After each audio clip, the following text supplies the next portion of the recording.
नमस्कार। कहानी गोल्ड में आज सुनिए सुधा जुगरान जी की लिखी कहानी मोह को कहाँ ढूंढे बंदे। मीटिंग खत्म होते ही सात्विक ने मोबाइल चेक किया। ईशिता की कई मिस्ड कॉल्स थी। बस इसी बात का डर था, जरूर आज भी नन्ही सानवी को मेड अनीता के पास छोड़ वह अपनी पेंटिंग की प्रदर्शनी के सिलसिले में कहीं निकल गई होगी। ईशिता एक आर्ट प्रोफेशनल थी और एक नामी आर्ट इंस्टीट्यूट में टीचर। बहुत कम लोगों का शौक ही उनका करियर बन पाता है। ईशिता उन भाग्यशाली लोगों में से थी। ईशिता ने घर से निकलने से पहले उसे फ़ोन किया होगा ताकि वह जल्दी घर चला जाए और बेबी सिटिंग करे। ईशिता को उसकी नौकरी की व्यस्तता से कोई सरोकार नहीं था।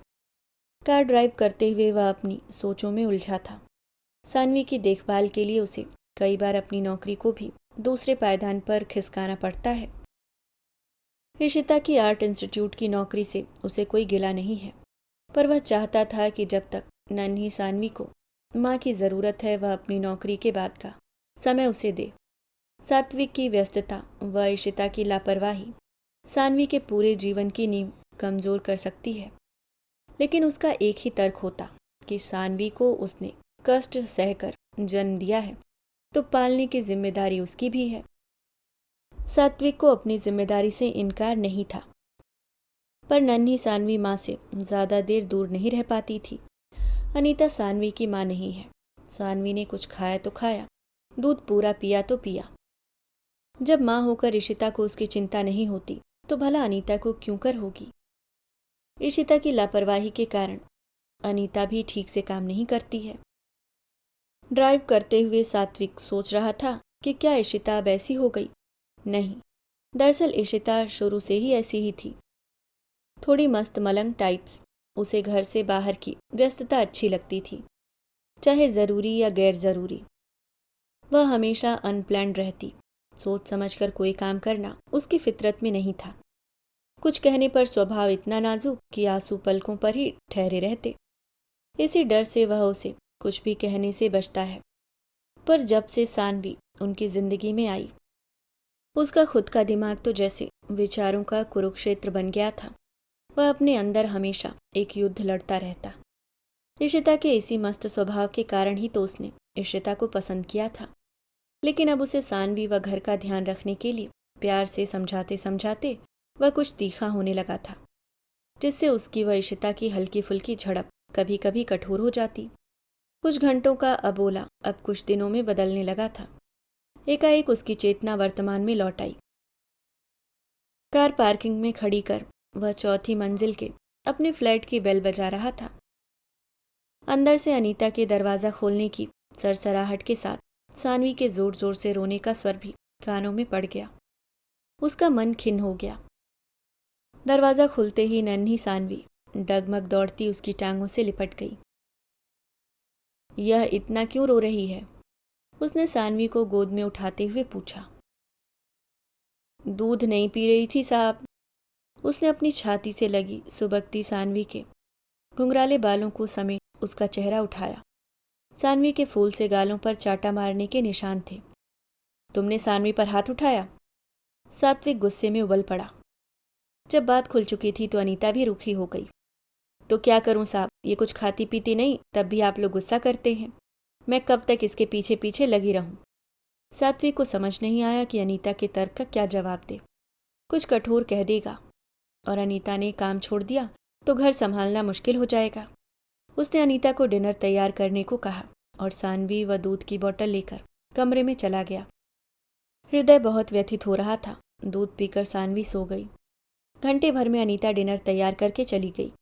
उसकी निगाहें टीवी पर जमी थीं, पर दिमाग उलझा हुआ था। सानवी व घर की देखभाल की कश्मकश ने उन दोनों के बीच के प्रेम को ही खत्म कर दिया था। आखिर क्या करे वह इस नाजुक सी समस्या का। ईशिता को अपने अधिकारों का तो पता है, पर उसके कर्तव्य कौन निर्धारित करेगा। इसी ऊहापोह में एक दिन वह अपनी माँ से फ़ोन पर बोल पड़ा था। मैं नहीं निभा सकता ईशिता से। घर की बच्चे की जिम्मेदारी दिमाग से नहीं हटती। मैं ठीक से नौकरी नहीं कर पा रहा हूँ। कैसी बात कर रहा है तू सात्विक? तो क्या करूं, आप ही बताओ। गुस्सा करता हूं तो बुरा मानती है, समझा कर कहता हूं तो सुनती नहीं। उसका अगर नाजुक स्वभाव है तो जाहिर सी बात है कि आलोचना करने व गुस्सा करने से और नहीं समझेगी। इसलिए तो कह रहा हूं, मैं नहीं निभा सकता। सानवी को आप अपने पास ले जाओ। इशिता का मन जहां रहने का करे रहे, चाहे तो अपने मायके चली जाए। सात्विक खिन्नता से बोला। बस यही समझदारी है तुम बच्चों की। शादी के रिश्ते में अलग होने की व्यवस्था है तो झटपट फैसला ले लो। मत भूलो वह माँ भी है सानवी की। तुम्हारी लाइफ में अगर अभी कुछ मुश्किलें हैं तो अलग होकर तो लाइफ ही मुश्किल हो जाएगी। वह चुप हो गया। माँ भी गलत नहीं है, वे अक्सर कहती हैं। इस पीढ़ी लड़कों ने बड़े होते तक माँ को घर बाहर का काम करते देखा, बच्चों पति व गृहस्थी के लिए खटते देखा। अपने लिए न सोचने वाली स्त्रियों को माँ, चाची, मामी, ताई के रूप में देखा। इसलिए जो लड़के पत्नी के नए रूप को स्वीकार नहीं कर पा रहे हैं, वहाँ सामंजस्य बनाने में मुश्किल आ रही है। तो आप लोगों ने क्या गलत किया? अपने बच्चों व गृहस्थी के लिए सोचना क्या गलत है? सात्विक ने माँ से पूछा। नहीं, लेकिन अपने लिए न सोचना स्त्री की गलती रही है। मुझे जीवन के उत्तरार्ध में यह गलती महसूस होती है। माँ संजीदगी से बोली थी। उसके दिमाग में माँ की कई बातें गूंजती रहती थीं, इसलिए वह इशिता के शौक को खुशी से लेने की कोशिश करता है। पर नौकरी के बाद भी इशिता का अपनी आर्ट से संबंधित गतिविधियों में लिप्त रहना उसे मुश्किल में डाल देता। सात्विक अपनी सोचों में गुम था। रात के 8 बज रहे थे, तभी फ्लैट की घंटी बज गई। दरवाज़ा खोल वह बिना इशिता की तरफ देखे वापस मुड़ गया। इशिता सात्विक का मूड समझ बेडरूम में चली गई। कपड़े चेंज कर वह सानवी को उठाकर अपने कमरे में ले आई। सानवी थोड़ी कुनमुनाई और मम्मी को सामने देख नींद में ही उससे चिपट गई। इशिता का दिल छलक गया। घर आते समय सोच रही थी कि सात्विक से कुछ बातों पर सलाह लेगी, लेकिन उसका मूड देखकर सारा उत्साह ठंडा हो गया। वह जानती है कि सानवी को माँ की इस समय बहुत ज़रूरत है। सात्विक अपनी नौकरी में शीर्ष पर पहुंचना चाहता है। उसके लिए यही उम्र है कि वह पूरा ध्यान अपने करियर पर लगाए। पर उसकी खुद की भी तो यही उम्र है, यही दौर है जिंदगी का, जब मेहनत करने का जज्बा अपनी चरम पर होता है। और बच्चा पैदा करने की भी यही उम्र है। उसकी सास और माँ दोनों ने समझाया है कि एक बार बच्चा पैदा करने की हिम्मत कर लो बेटा, फिर पल तो जाता ही है। पर बच्चा पालना इतना आसान नहीं हो रहा। बच्चा पैदा करना भी उसका काम है और पालना भी, काम वाली से काम कराना भी और घर की देखभाल भी। तो फिर वह अपना सपना कैसे पूरा करे? सात्विक का फुल टाइम वर्क हो सकता है, लेकिन उसका बाहर का काम कम समय का ही होना चाहिए। वह जब घर व सानवी के काम करता है तो उसका मूड खराब हो जाता है, लेकिन वही काम इशिता करे तो कर्तव्य के अंतर्गत आता है। उसकी बातों पर उसकी माँ कहती है, तुम्हारी सोच आपस की क्या है, इससे मुझे सरोकार नहीं, लेकिन सानवी की देखभाल तुम्हारी प्राथमिकता में होनी चाहिए। तुम दोनों की आपस की कश्मकश में सानवी का बचपन पिस रहा है। माँ भी गलत नहीं कहती, सात्विक भी गलत नहीं है, पर गलत तो वह भी नहीं है। फिर गलती किसकी है? लेकिन गलती किसी की भी हो, पिस सानवी रही है। तो क्या अपने सपने पूरा करने के लिए, सफलता पाने के लिए किसी लड़की का माँ बनने का निर्णय गलत है? पत्नी व बहू की पारंपरिक छवि भले ही बदली हो, पर माँ की छवि अभी भी अपनी जगह पर कायम है। सात्विक का अपना पक्ष था और इशिता का अपना, पर समस्या यह थी कि दोनों अपने अपने पक्ष को अधिक समझ रहे थे और दूसरे का कम। तुम्हारे बीच का बोला तुम्हें एक दूसरे का पक्ष समझने की अनुमति नहीं दे रहा है। माँ उसे समझाती, तुम समस्या का हल नहीं ढूंढ रहे हो, बल्कि एक दूसरे की गलती मान तर्कों में उलझे हुए हो। क्या सच ही ऐसा है? वह सात्विक को नहीं समझ पा रही है या सात्विक उसे? इशिता अपनी सोचों में उलझी थी कि बर्तनों की खटर पटर सुन उसकी तंद्रा भंग हो गई। वह उठकर किचन में गई। सात्विक अपनी प्लेट में खाना डाल रहा था। सात्विक ने उसकी तरफ नहीं देखा, अपनी प्लेट उठाई और दूसरे कमरे में चला गया। इशिता समझ गई आज बात नहीं हो सकती। उसने भी अपनी प्लेट लगाई और अपने कमरे में आ गई। खाना खाते सोच रही थी, उसकी चित्रों की प्रदर्शनी इतनी बड़ी जगह पर लगने वाली है। राज्य स्तरीय इस प्रदर्शनी में बहुत मेहनत से उसने जगह पाई है। कला सलाहकार पैनल की निर्मम काट छाट के बाद उसका चयन हो पाया था। बड़े बड़े कलाकार व नामचीन हस्तियां वहां होंगी। आखिर वह अपनी सफलता और खुशियां किसके साथ शेयर करे। कौर मुंह में रखते उसकी आंखें भर गई। कहाँ गलती हो रही है उससे, सात्विक से या फिर दोनों से। सुबह उठ फ्रेश होकर वह किचन में चाय बनाने के इरादे से गई तो देखा सात्विक चाय पी चुका था। तभी मेन दरवाजे पर चाबी घुमाने की आवाज आई। वह अपना कप उठाकर बाहर आई तो देखा सात्विक टेबल पर सामान रख रहा है, सब्जियां, फल, ब्रेड, अंडे वगैरह। उसे ध्यान आया सभी कुछ खत्म था। सात्विक का चेहरा भावहीन था। वह काफी दिनों से अपनी प्रदर्शनी में उलझी है, जिससे वह बहुत कुछ भूल जाती है। उसकी मम्मी कहती हैं, तुझे टाइम मैनेजमेंट नहीं आता। मैंने जॉब के साथ घर भी देखा। तुम्हारी आर्ट इंस्टीट्यूट की नौकरी से तुम्हारा घर नहीं चल सकता। अच्छा जीवन जीने के लिए सात्विक को नौकरी में अपना 100% देना ही पड़ेगा। स्त्री सशक्तिकरण का मतलब स्वार्थी हो जाना नहीं है। अपने अधिकारों के प्रति सचेत जरूर रहो, पर अपने कर्तव्य भी पूरे करो। वह माँ और अपने विचारों के बीच झूल जाती है। टाइम मैनेजमेंट और प्राथमिकता, इन दो बातों पर ध्यान रखने के लिए पापा भी अक्सर कहते हैं। ये दोनों बातें हमारे अंदर ही होती हैं। अगर हम इन्हें अपने अंदर ढूंढकर दिनचर्या में उतार लें तो कभी मुश्किल नहीं होगी।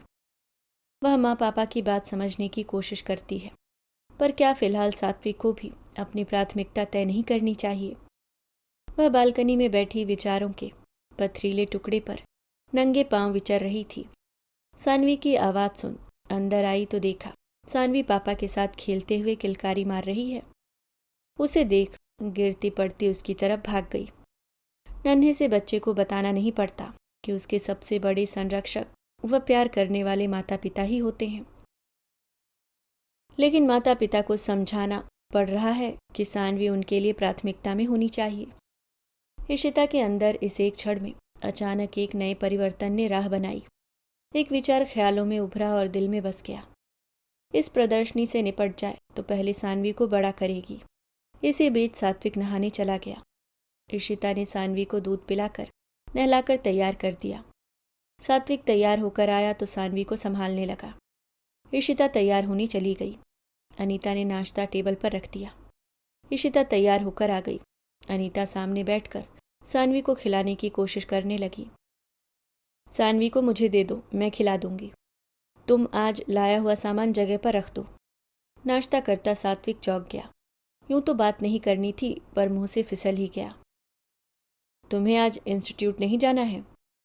जाना है, नाश्ता भी साथ ही कर लेती हूँ। सात्विक ने उसे गहरी संतुष्टि से निहारा, क्योंकि इशिता नाश्ता करते हुए भी इधर उधर फोन पर बात करती, खिलखिलाती, कभी मैसेज व मेल चेक करती रहती थी। माँ की गोद में बैठने को मचलती सानवी को अनीता जबरदस्ती संभाले कुछ खिलाने पिलाने की कोशिश करती रहती। सात्विक ने भी अखबार और फोन एक तरफ रख अपना नाश्ता अन्य दिनों की अपेक्षा जल्दी खत्म किया और हाथ धोकर आ गया। लाओ मुझे दो सानवी को, तुम नाश्ता कर लो। इशिता ने एक अनिश्चित आश्चर्य से सात्विक को निहारा। तब तक सात्विक सानवी को गोद में लेकर सामने बैठ खिलाने का प्रयत्न करने लगा था। इशिता ने नाश्ता जल्दी से खत्म किया। सानवी को अच्छे से अपने सामने दूध पिला व कुछ खिलाकर दोनों एक अजीब सी संतुष्टि महसूस कर रहे थे। इशिता सोच रही थी कल से थोड़ा जल्दी उठेगी, सुबह काफ़ी काम निपटाए जा सकते हैं। संतुष्ट बच्चा बाद में अनीता को भी कम तंग करेगा। ऑफिस जाता सात्विक भी सोच रहा था, यदि सुबह थोड़ा जल्दी उठा जाए तो कुछ समस्याएं सुधर सकती हैं। इशिता की प्रदर्शनी तक अब कुछ बदला नहीं जा सकता है। सानवी उनकी पहली प्राथमिकता है। दूसरी बातें इंतजार कर सकती हैं, पर सानवी को जन्म देने व उसका बचपन सहेजने सुरक्षित करने का यही समय था और है। प्रदर्शनी तक इशिता बहुत व्यस्त रहेगी, इसलिए उसे सानवी पर ज़्यादा ध्यान देना पड़ेगा। इशिता में गजब कम्युनिकेशन स्किल थी और शानदार व्यक्तित्व के साथ उसका यह गुण उसके काम आसान कर देता था। उसने शहर की नामचीन हस्तियों, संस्थाओं, स्कूल कॉलेज के टीचर्स, स्टाफ, प्रिंसिपल तक खुद जाकर निमंत्रण पत्र दिए। वह कहीं ना कहीं से जान पहचान निकाल लेती। सात्विक उसे फ़ोन पर बात करते हुए सुनता, समझता रहता, मन ही मन तारीफ भी करता इतने कॉन्टेक्ट्स बनाना उसके बस की बात नहीं थी। सात्विक घर व सानवी के कामों में मदद तो कर रहा था, पर आपसी संवाद ना के बराबर था। इशिता उसकी अपने ऑफिस कर्मियों व दोस्तों को आमंत्रित करने में दिलचस्पी न देख चुप हो गई। आज प्रदर्शनी शुरू होने वाली थी। उसका उत्साह व अथक प्रयासों को देख सात्विक को माँ की बात बराबर याद आ रही थी। प्रत्येक इंसान की फितरत अलग होती है सात्विक। इशिता घर के कामों को करवाने में मेहनत नहीं कर पाती, लेकिन कहीं न कहीं उसकी मेहनत लगन अवश्य दिखाई देती होगी। उसका एक संपूर्ण व्यक्तित्व अब पूरी तरह से पोषित हो चुका है। तुमने जिन गुणों के कारण उसे जीवन साथी बनाने का फैसला लिया है, अपनी उम्मीदें वहीं तक रखो। कुछ अलग व कुछ और ढूंढने की कोशिश मत करो। अपेक्षाएं हमेशा दुख का कारण बनती हैं। इन दिनों वह इशिता को देखकर यही महसूस कर रहा था।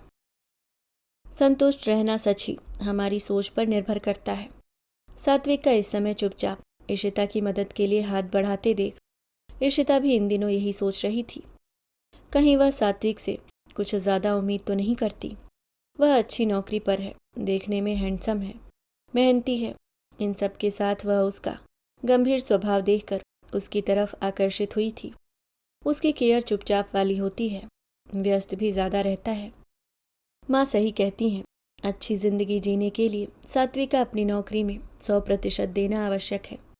सुबह सात्विक को ऑफिस के लिए तैयार होते देख उसे बुरा लगा, लेकिन कुछ बोली नहीं। निश्चित समय प्रदर्शनी शुरू हो गई। अलग अलग भावों पर आधारित उसकी पेंटिंग्स खूब सराही जा रही थी। काश सात्विक यहाँ होता, उसका दिल कसक रहा था। उसे सात्विक से ऐसी बेरुखी की उम्मीद नहीं थी। तभी ऑफिस के सहकर्मियों व दोस्तों के साथ अंदर आते सात्विक पर उसकी नज़र पड़ी। भावुकता के आवेग में उसकी आंखों में आंसू झिलमिला गए। उसके पास आकर सभी उसे बधाई देने लगे। एक प्रसन्नता भरी गहमागहमी हो गई। सभी कलाकारों में इशिता की पेंटिंग्स सबसे अधिक सराहना पा रही थी। उसकी कई पेंटिंग्स देखते देखते बिक गई। सात्विक को इशिता की तारीफ व उसकी पेंटिंग्स के लिए दर्शकों का आकर्षण देख गर्व व खुशी से दमकती इशिता बहुत प्यारी लग रही थी। आज प्रदर्शनी का समापन हो गया था। इन 4 दिनों में सात्विक ने घर की जिम्मेदारी बखूबी खुशी से निभाई थी, जिससे इशिता के अंदर उगते सवाल व कश्मकश पर प्रेम की ठंडी फुहार पड़ गई थी। रात को इतने दिनों की थकान के बाद चैन की नींद सो गई। सुबह टाइम से नींद खुल गई। सात्विक किचन में चाय कपों में डाल रहा था। वह पास जाकर खड़ी हो गई। थोड़ा अपराध बोध के साथ बोली, तुमने चाय बना दी, मैं बना देती। मैंने बना दी तो क्या हुआ? सात्विक उसके हाथ में कप थमाता हुआ बोला। सात्विक, मैं इस बीच बहुत व्यस्त रही, तुम पर एक्स्ट्रा बर्डन पड़ गया। मैं व्यस्त रहता हूं तो तुम पर भी तो पड़ता है। इशिता ने चौंक कर सात्विक की तरफ देखा। हाँ इशिता, दरअसल घर गृहस्थी व बच्चे सदियों से पुरुष को स्त्री की ही जिम्मेदारी लगते रहे, लेकिन जब तुम्हें इतनी मेहनत करते और सफल होते देखा तो सोचा कि तुम्हारे सपने कैसे पूरे होंगे। अब तक जिस घर को, बच्चे को हम एक दूसरे का काम समझकर, एक एहसान मानकर करते थे, उसे अपना समझकर करेंगे। कभी पलड़ा एक की तरफ भारी हो सकता है तो कभी दूसरे की तरफ। ऐसा कहते हुए सात्विक का चेहरा पारदर्शी हो गया था। सच सात्विक, अपना कप स्लैब पर रख भाव विहल हो वह सात्विक से लिपट गई। मैं भी जल्दी ही डिसाइड करूंगी कि मुझे आर्ट इंस्टीट्यूट की नौकरी व अपने शौक में से किसको फिलहाल छोड़ना है। आश्चर्यचकित सात्विक इशिता को हर्ष से दोनों बाहों में कसते हुए सोच रहा था। बात बस इतनी सी थी और कितनी बड़ी लग रही थी। अभी आप सुन रहे थे सुधा जुगरान जी की लिखी कहानी मोको कहाँ ढूंढे बंदे।